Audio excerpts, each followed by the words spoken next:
What is the current settings that you have? So for example, on your racket, is it a 3U or a 4U? It's a 4U at the moment. Wow, okay. Yeah. Nice. I think a lot of people will be quite surprised to hear that you play with a 4U. Yeah.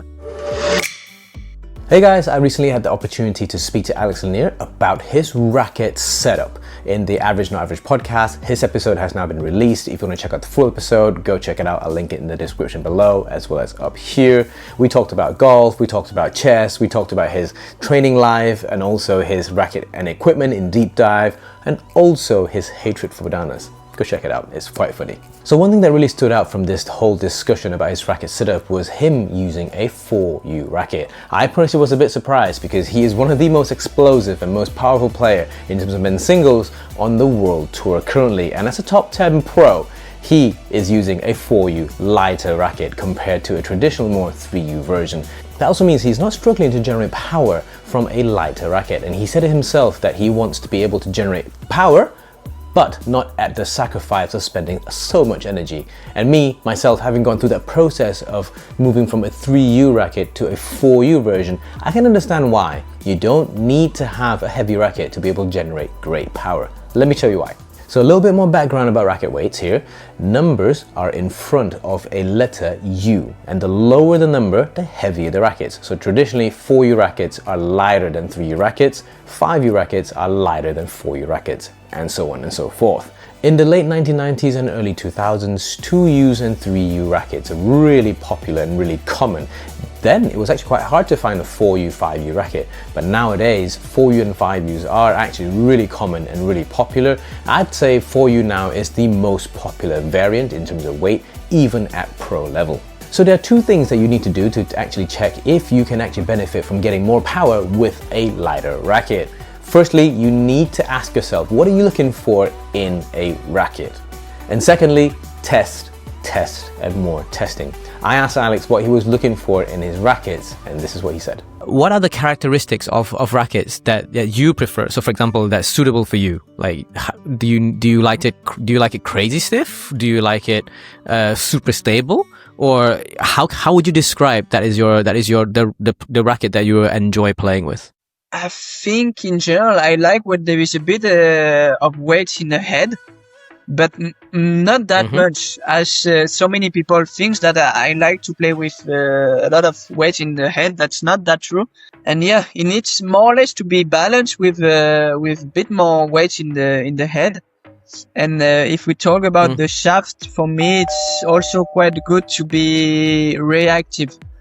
You need to feel that there is a bit of reactivity on that shaft that provides reactiveness, but also that your shell, it goes quick out of the string, but with less energy, less effort, you know. It's kind of combination that you're not putting that much energy for a quick reaction, where sometimes when it's too much to the head, yes, it goes quick, but same time you produce a lot of energy to move the head of the racket. So that's not really what I'm looking for.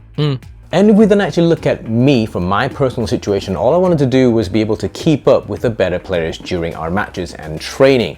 That meant that in my head, I was ready to sacrifice a little bit of power. So going from my 3U old school arc sabers onto a slightly lighter 4U racket, sacrificing more power, gaining me a little bit more control, but also the ability to then have better defenses because of faster racket head speeds. That then also meant more counter-attacking opportunities whilst I was playing.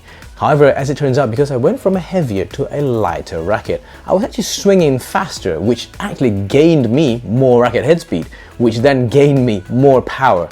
And so that was a win-win for me. And generally, better power also comes from better timing, better technique, and that comes with more training. Also, obviously, physicality comes into point, and so the more you train and the more you train well, you will also have more and more natural power to begin with. So by going lighter, you're not really sacrificing too much raw power in that extent. And so this is why I went for my old school Arc Saber 10s, that was a 3U G5 spec, onto my second generation of the Astrox 88D Pro, which is a 4U G5 model, to my current setup of the 4UG5 Yonex NanoFlare 700 Pro. So if we move on to step 2, how did Alex end up with his current setup of the 3rd generation of the Yonex Astrox 99 Pro? I also want to change, but it needs to be better or the same, you know? Yeah, when they proposed me to help me also to find the right racket and also to give me some prototype, also to try new things, I was just like, okay, let's do it. And yeah, it took a lot of months because everyone saw just the changes, but they didn't see all the process before. And racket is extremely important for me, and also, I mean, for high performance, it's so important. And I don't want to change just because I should change and because I don't know, because of the marketing or whatever it is. I think maybe 10 months, something like this. But it takes a lot of time to try new things in the practice, to be sure that what you try in the practice is good in tournaments, and this you cannot try, you know, it's quite hard. So 10 months, so that means it started at Japan Open last year, huh? Like the initial conversation started.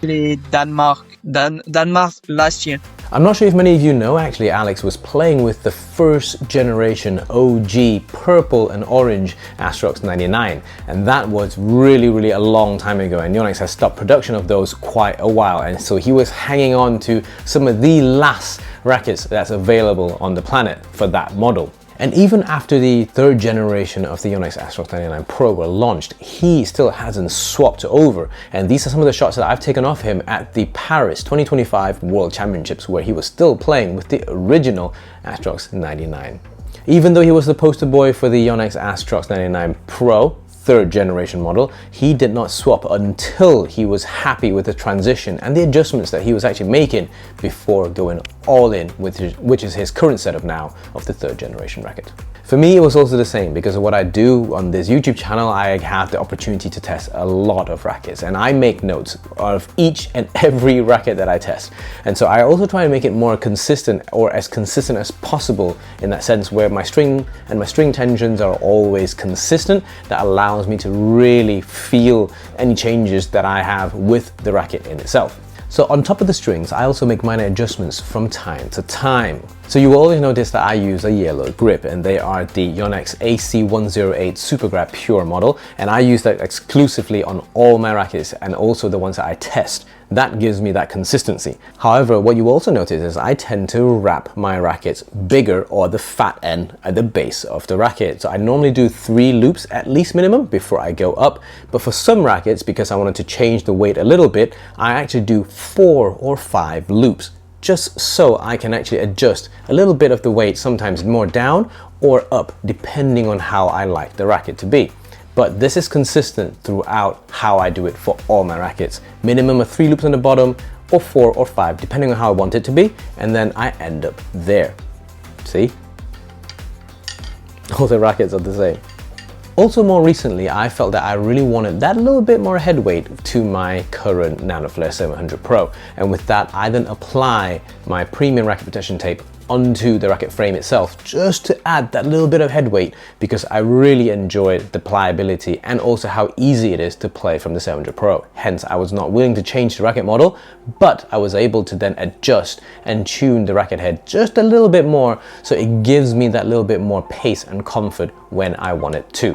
The tapes also provide me with scratches and chips protection, which then also give me that little bit more extra weight, so 2 birds with 1 stone. The tapes are fully transparent, so I never noticed them. Check them out at ckbodybuild.com/shop, and whilst you're there, also might as well look at some limited edition player signed prints too. So to round off your testing, all you need to do is you need to have your benchmark, which is your current racket, to actually make sure that you can actually benefit from going lighter and actually getting more power. All you need to do is make notes, test with your racket, make a note of how it feels to you, and then swap over to a lighter racket that you could actually borrow from your friend or actually demo from your racket shop.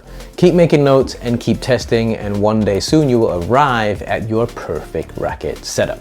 And obviously, to give you more options, manufacturers do produce rackets of similar models in multiple weight classes. So here, for example, I have the Victor Thruster FC Ultra in its latest generation, and it comes in 3 weights, 3U, 4U, and 5U. This gives you a lot of options to be able to fine tune your playing style and also look for what you need from that side. Reviews coming very soon, so make sure you subscribe. I'll say it again, you don't need heavy rackets nowadays to generate awesome power. Good luck, and I'll see you in the next one.